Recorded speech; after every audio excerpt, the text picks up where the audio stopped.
Hey, all my Crimsonites, and welcome to the Crimson Cure channel, where we embrace our femininity, increase our womanly value, and celebrate our brothers. So join me on our feminine journey to learn, heal, and grow.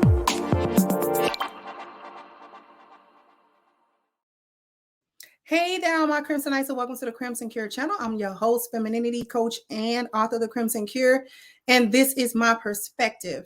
So we're going to talk a little bit about Tupac Shakur's father coming out and speaking, Mr. Billy Garland. And we're going to watch about a 3 or so minute video.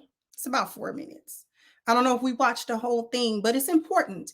And this is actually just going to be part 1 because so much mystique and somewhat, not necessarily mystery, but Tupac's life, his family life, and his relationship with his mom, his relationship, or what fans assume to be his non-existent relationship with his father, is always sort of a point of interest to fans and things of that nature, primarily because of who Tupac appeared to be as a person, and also what was said in his music, primarily the song Dear Mama. And a lot of times Tupac's music gave insight to how he felt about his upbringing, about his relationships with his family, about his relationship with his mom, and things of that nature. And so anybody who has been paying any attention at all, if you've listened to the song Dear Mama, which I don't know where you've been if you haven't heard the song Dear Mama, was a tremendous hit, one of his tremendous hits. And it's sort of, there's a cringe to it because you can almost hear the son husband in it, right? You could hear the influence of his mom, when especially at the points of the song when he talked about his father and talked about his mom, you know, like his anger wouldn't let him feel for a stranger after he realized his father was passed away. Well, we come to find out that his father is in fact alive and well, and speaking out about his experiences, his side of that story. And what we find is a common thread. We find that he was parentally alienated from Tupac, not because he didn't want to be in Tupac's life, not because he didn't love him, not because he didn't want him, but because Afeni at some point decided that it was better for her, for whatever reason, to alienate him and then eventually tell Tupac that his father was gone. So we're going to watch a clip where he's explaining. There are a couple of clips. We're not going to watch them all, but this one, he's going to explain. He's going to explain why he like what broke his heart when basically Afeni says that he was passed away, because once Tupac passed away, he came out and sued the estate, right? And he's gonna kind of explain why. So without further ado, let me go ahead and share my screen. I'm gonna share this video. Here we go.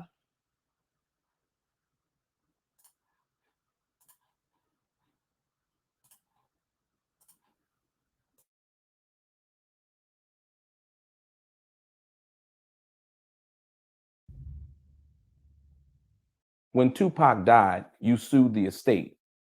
Most people think that it was out of greed. Here's your chance to explain to the world your side of the story. Why did you sue Tupac Shakur's estate? It was an insult. I was Tupac's father. After the quad shooting, I was in Belleville. I was Tupac's father. all my many visits to Clinton prison in Dannemora. I was Tupac's father in Las Vegas. Me and Feeney's in the Golden Nugget crying the night he died. So I was Tupac's father up until he died. And when it came time, I think it was the rebate or the death certificate. I think it was the rebate paper. I think it was the death certificate papers. The probate? Probate. Probate. Okay. Probate. Okay. And she had signed it that she was the mother. In that little section that says father, she had put that he was dead. Wow. Broke my heart. Broke my heart. Could have talked to me. I didn't want no money from Tupac. You were the mother. I didn't care. But for you to disrespect me and treat me like that, what else? I don't want this state. I just wanted to be noted that his father is alive. I'm not dead. And I resented the fact that you had said that. And you knew I wasn't. I wasn't dead all those other times that we were together with our son. So how did I die all of a sudden? And I can only deduce that it was over money. I hate to say that. I mean, come on, don't get me wrong. We're here talking about it, but I don't want to talk about her fame. She was a beautiful woman. She meant well. She was a revolutionary. But then something happened. I don't know. Later on, it was just that lie that made me see her in a different light. So I didn't see my son until he got shot at Bellevue. Whereas I don't need you or anybody else to tell me how I can hook up with myself. I'll go to Bellevue and see my son. And that's when the first time he saw me. He said he looked up and saw me, thought it was him as an older person. I laughed. I told him, he was just me and him in the room. I said, I'm with you now. Remind me of some scene of the fucking Godfather movie, but it was the true thing. We hugged and kissed, and then it was on and popping like that. He wanted me to come see him.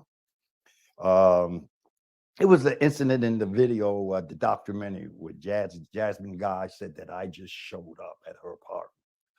Well, I wouldn't be able to find Jasmine Guy apartment if I knew how. I was sent for by Tupac to come visit him at Jasmine Guy. That's what I had to do. He called for me, I came. And Glow said something about he was rolling joints for the stars. I can't roll them blunts. Them niggas had a cigar box and a mountain motherfucking weed on the table. And it was that chronic shit. Now I got to show this nigga that I ain't no punk. I'm going to smoke with my son.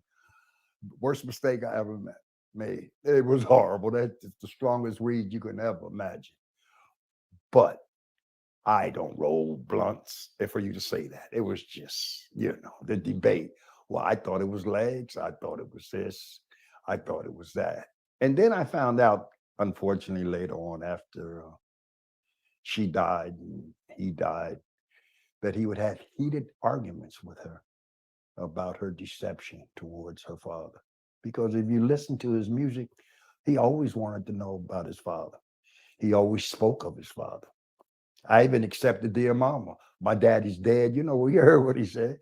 I said, well, I guess he just don't know because I ain't dead. There we go. But this is what people had told him. And so it was difficult. It was a difficult situation.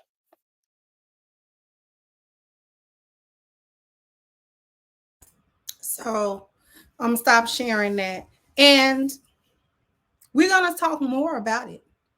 But this is common. This is not even a shocker, really.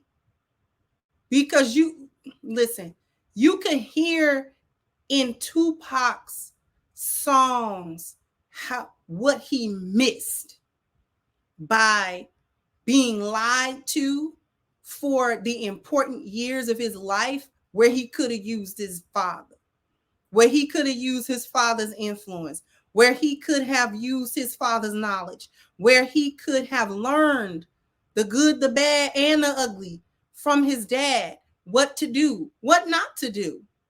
Learn from the mistakes as well as the successes from his father. It was a whole piece of Tupac that was missing. You could hear it that he was missing the influence of his father, and it hurt him. It hurt him emotionally. It hurt him in his career. I'm sure there were a lot of decisions that he made that had he had the influence of his father all that time, his father would have been able to tell him, Tupac, no. You cannot make these types of decisions. You cannot get caught up with these people. You cannot make this kind of deal. You cannot go over here. Listen, son, let me tell you. Let me wire you up. Let me give you the best advice I can give you and the best guidance that I can give you. I know you grown. I know you famous. I'm not a part of that world, but you are my son. And I'm still your dad. And I want the best for you no matter what. And I can see certain things from the outside looking in that you can't see. So let me help you. Let me help you make a better decision for yourself. And that doesn't mean that Tupac wasn't going to have his own challenges and pitfall. Everybody go through their own stuff, no matter how great of guidance that they have from their parents. But at the same time, to deny it completely and put yourself in a situation where you can be glorified, even though you was a crack fiend mama, you always was a black queen mama. You want to hear that in the lyrics. And you cool with hearing that in the lyric, that lie. And you also cool with the lie that his father's dead and you know it's a lie. Come on. But this is the diabolical nature of a lot of these single women that are single mothers. They don't even got to be single mothers. They just single mothers by choices. By the choices that they make. By the, the desire and the willingness to alienate their children from the fathers of those children because she feel away. Whatever she was thinking or feeling. And you could tell he was genuine because he didn't even write her down. Like, he did not even run her down or call her a name. Or he was like, I don't even really want to talk about her in this manner because she was a beautiful woman. But something went wrong. Even though you was a crack fiend. You see what I'm saying? I just bet something went wrong. With the dollar signs in her eyes that her son was making. The fame that her son had, the notoriety that her son had, that his father didn't have. The ability to raise her status in the eyes of people, I guess an ability that his father didn't have.